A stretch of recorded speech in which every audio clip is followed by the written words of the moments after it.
Hi, everybody. My name is Bryce Huffman. I am a reporter and producer here at BridgeDetroit. I'm joined with Tristan Taylor and Nakia Wallace from Detroit Will Breathe. How are you both doing today?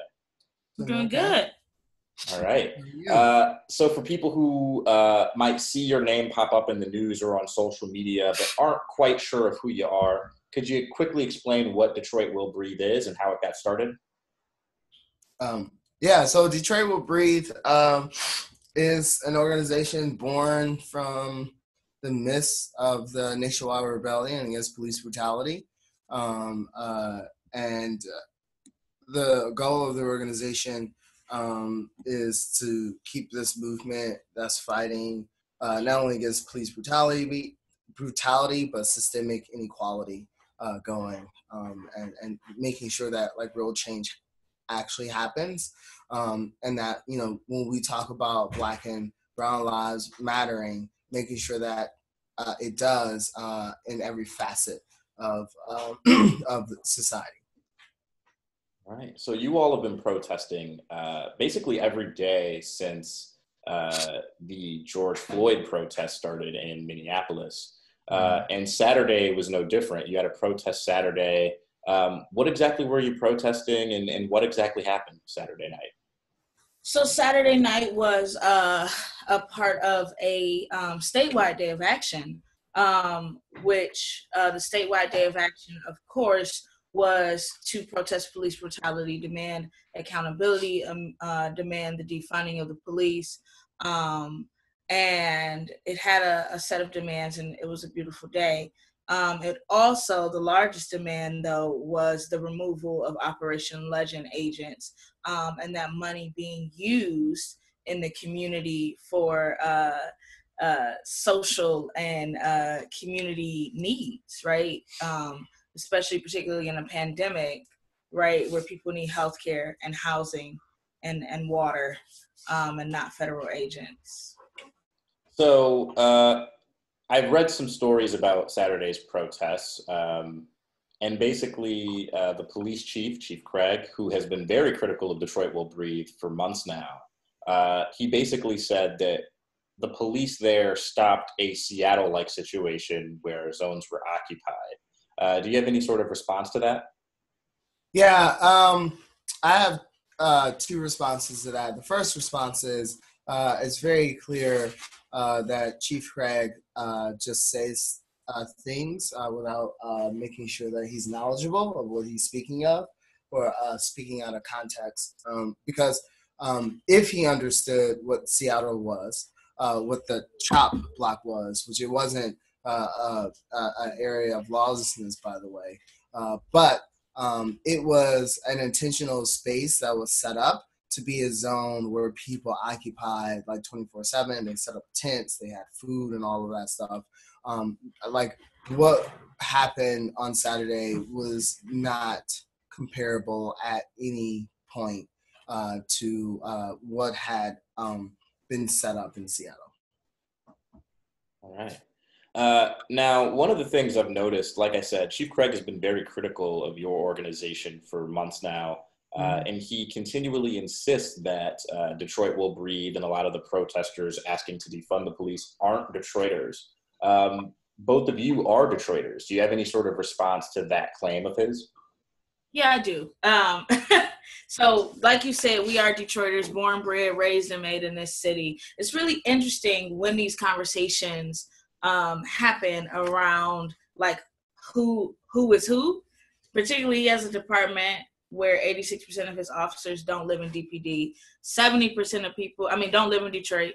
70% of the people who work downtown Detroit don't live in Detroit, when 60% of Detroiters are forced to work outside of the city, yet he has no issue protecting and defending those white people downtown. That 70% that don't live there. And so this conversation is absurd, but it's absurd, but it's not something we haven't seen before. The outside agitator rhetoric that we see coming out of the 50s and 60s, whenever people decide to band together and say, we're going to stand up in defense of Black and brown life, and we're going to fight inequality whenever and wherever we see it.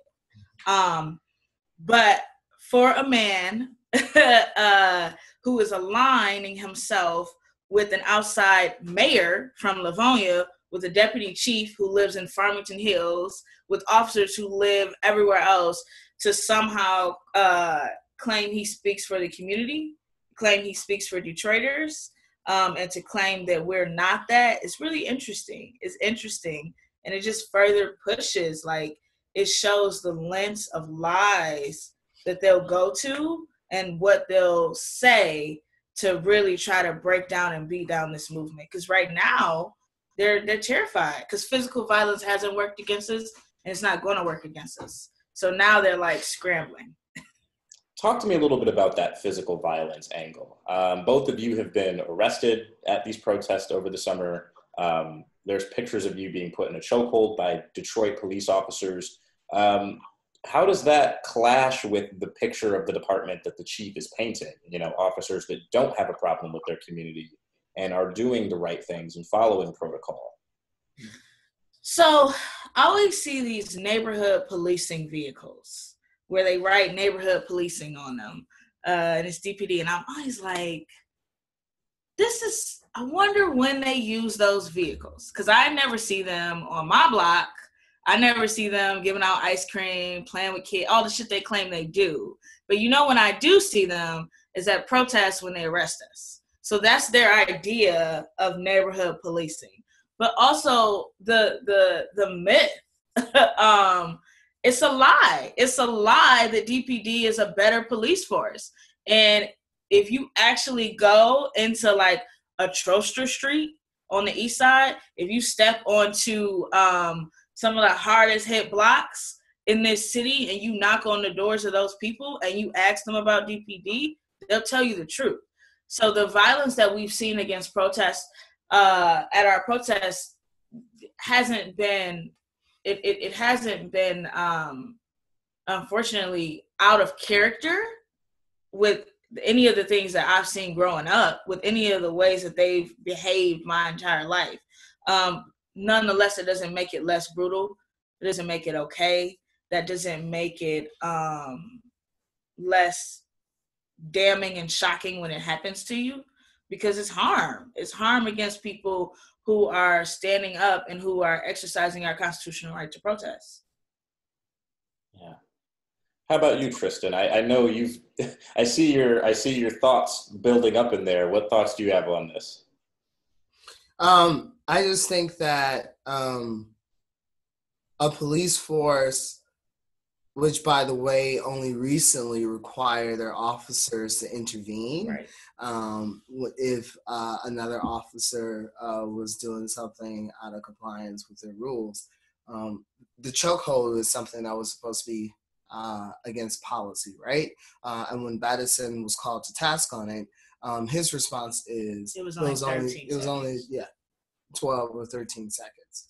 Any department whose leadership can give a response is a department that has a problem with not just accountability, but a problem with use of force. Because what the atmosphere that has been created in which Chief Craig defends is an atmosphere of impunity for police officers. And any time that atmosphere is created, that's a recipe for unnecessary and brutal force.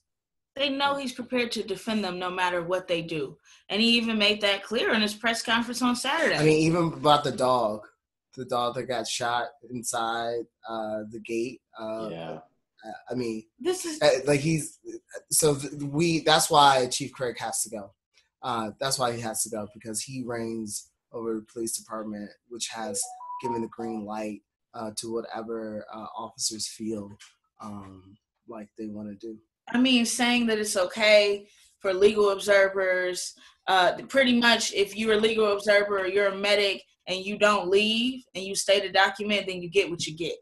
And saying that that's okay, despite the fact that the Supreme Court has said that is not okay. For legal observers, legal observers have the right to legally observe and to document. So if you stay to document the harm that we're committing against these people, then oh well. That's not okay.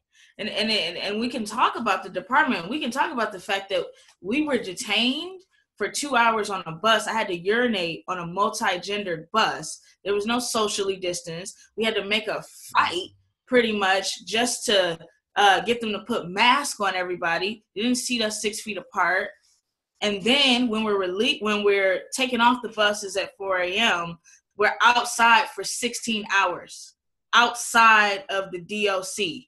The process is so slow. Officers don't know, or the DDC, officers don't know what tickets they're writing, who's writing them. They're upset. They're walking in an unprofessional manner. The department is just a poorly run department from top to bottom, from how they respond to force, from how they detain people, from their procedures. And we see this. There's no reason to have people outside for 16 hours in handcuffs. It was people's skin began to blister and break because of whatever that chemical agent was that they used against us. When the sun came out, it interacted with it. And so people, in addition to the injuries that were sustained, that it took them forever to get people medical care.